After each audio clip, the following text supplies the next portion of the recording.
Oh, hello. You ever get that song stuck in your head? Can't get rid of? What's going on right now? And I'm here to review. Let's go over here.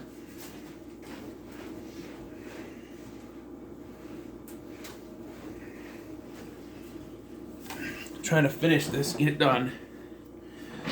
Doing The Intruder. It came out in 2019, starring Dennis Quaid, Michael Ealy, and Megan Good, and is directed by Dion Taylor. Okay, well, this came out. It wasn't on my radar, so I wasn't really into it. And then when it came out on Blu-ray, I ended up buying it just to give it a chance. And I have now seen it twice, and I think it's a decent movie, but there are some character decisions that really don't make any sense.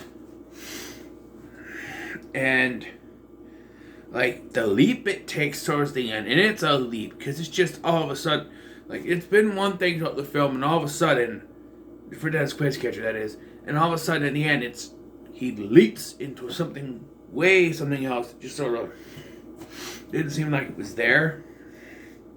Yeah, so it's about Michael Ealy and Megan Good's character Scott and Annie, and they are looking for a new country house to live in.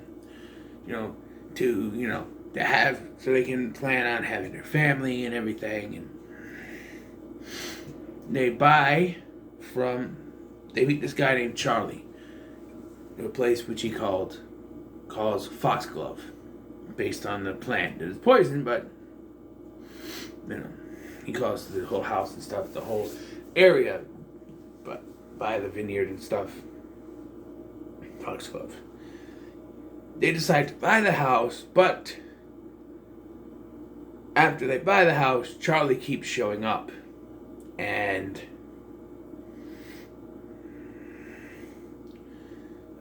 then it starts to get weird as it feels like someone is stalking them.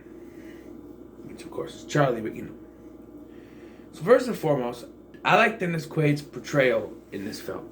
I like not his character, but I like the way he acts. He has this passive aggressive style to his acting where there's something wrong with him, but he comes across as such a sweet kind of guy that you just kind of want to be, oh, Charlie, come in for dinner, but that doesn't excuse the decisions that Megan Good makes in this film, because she's the stupidest person, the dumbest person in this film, to be honest.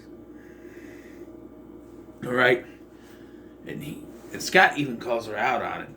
I did too, that joke, I messed it up. Scott even calls her out on it. Her husband does too. But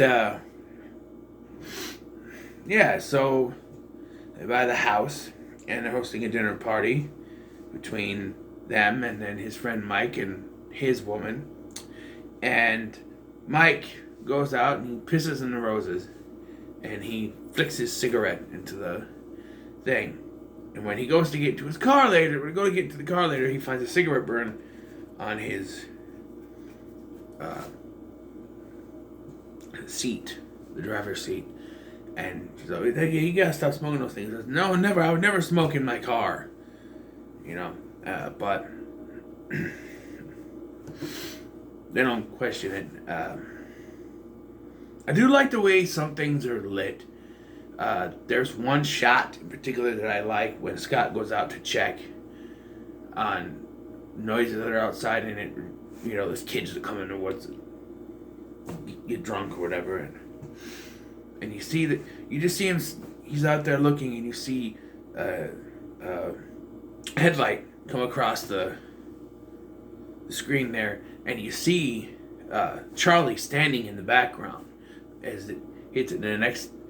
It comes back and it's black, but if you look close enough, you can see Charlie is still there.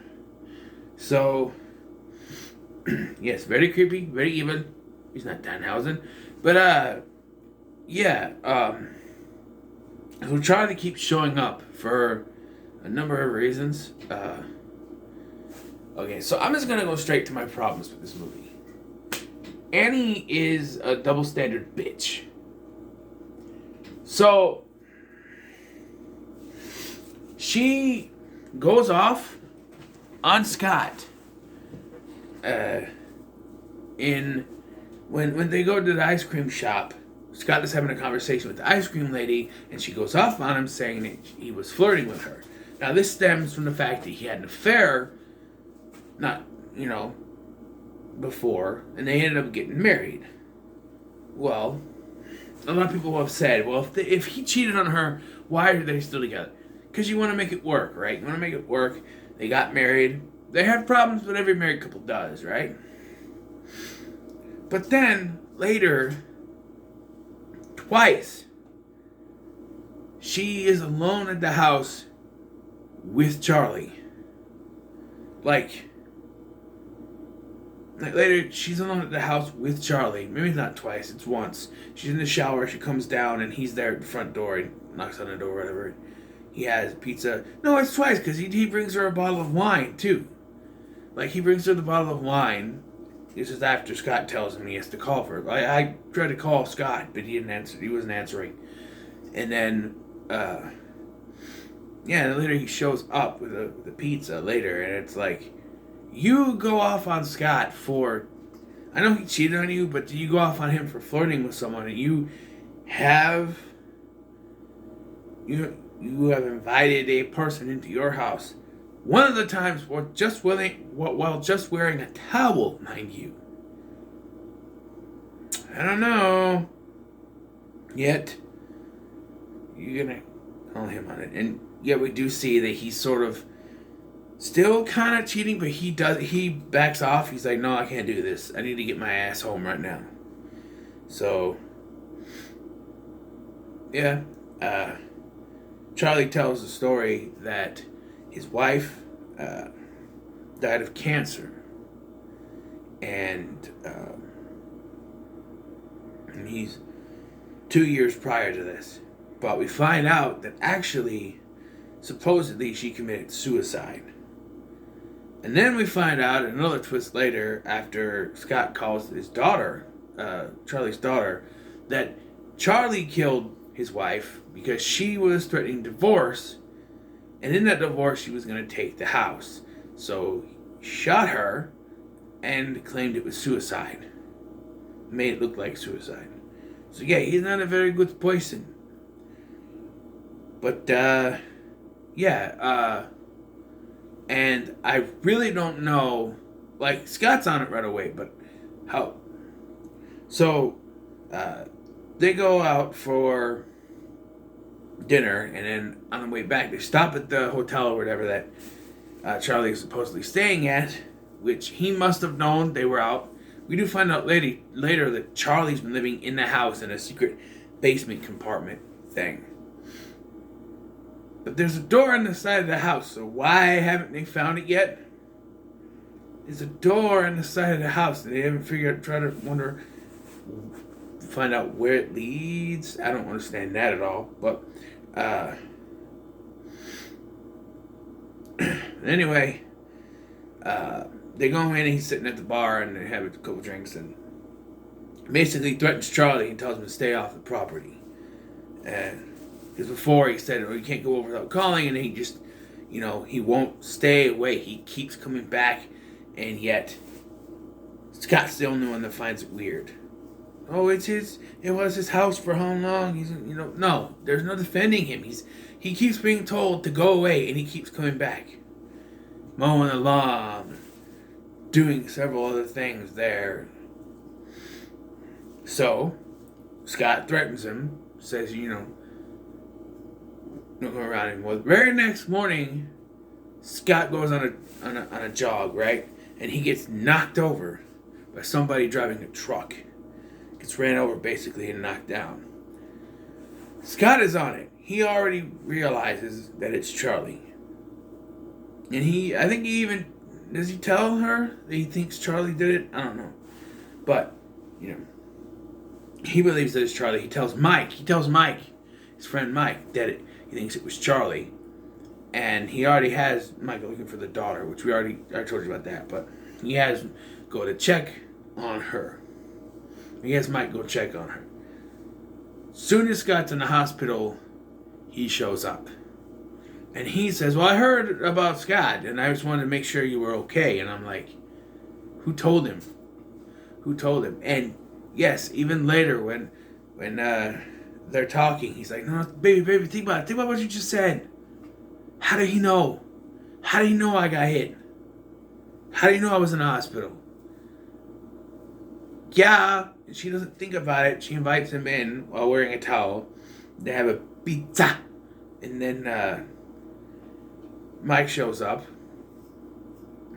And I'm watching this. I'm going, why is Mike sneaking around? Scott sent him. Why not go up to the door and knock on the door? No, he's hiding in the trees, watching what's going on. And that allows Charlie to go out, fucking kill him. And she never knew he was there. Although what happened to his car, I don't know. But maybe he moved it. Maybe Charlie moved it somewhere. Oh, I know what he did. He put it in that secret area or whatever, on that road or whatever. And then you can't see it, but I don't know. It's just...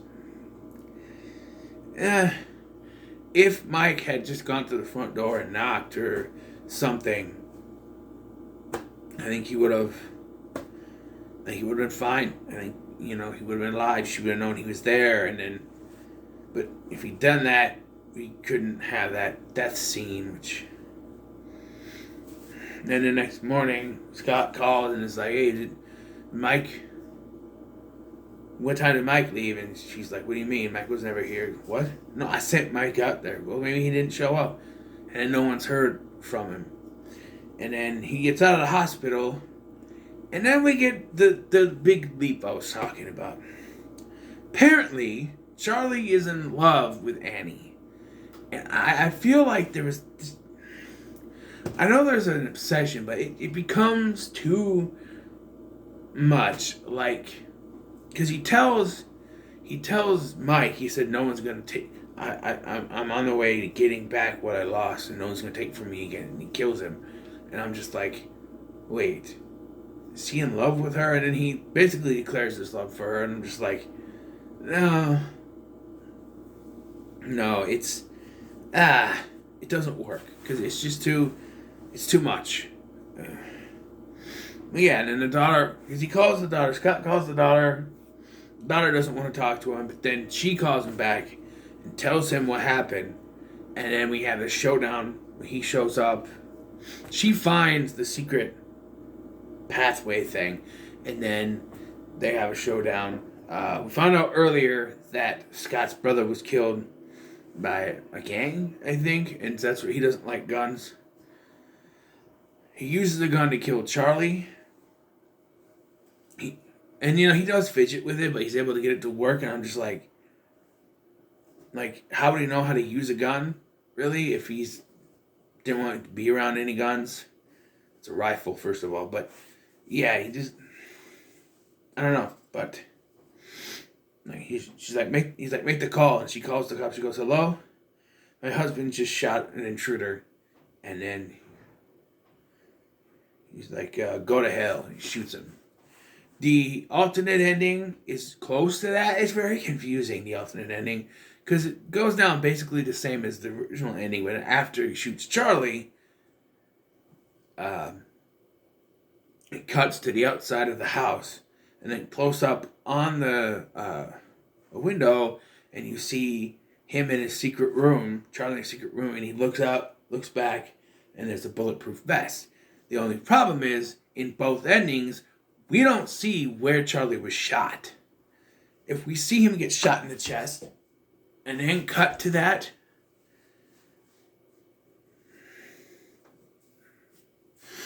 I don't know. Also, how is that going to work when the police show up and, oh, this guy's still alive? He's wearing a bulletproof vest. It just doesn't make sense. It doesn't make sense. The guy obsessed with his house. It's a middle of the road movie, honestly. It's middle of the road. But I enjoyed it for what it was. It wasn't bad. in my opinion. People say, oh, it's so bad. It's so bad. Like, Chris Saborin, sorry if I mispronounced his name, give it a 0. It's not that bad. There are worse. There are worse movies out there. It's fine. If I want to give it a middle of the road, it's not that bad. So we got 4 movies left. We got 6. I don't have 6. 3. 1, 2, 3. 1, 2, 3. We have E. Hellfest. And that's each. So Hellfest is next. Look for that. And there's each. So much. So what are your thoughts on The Intruder? Let me know in the comments below. Make sure to like. Damn it. Share and subscribe. Thank you for watching. I've been Scotty, and I'll see you in the next one.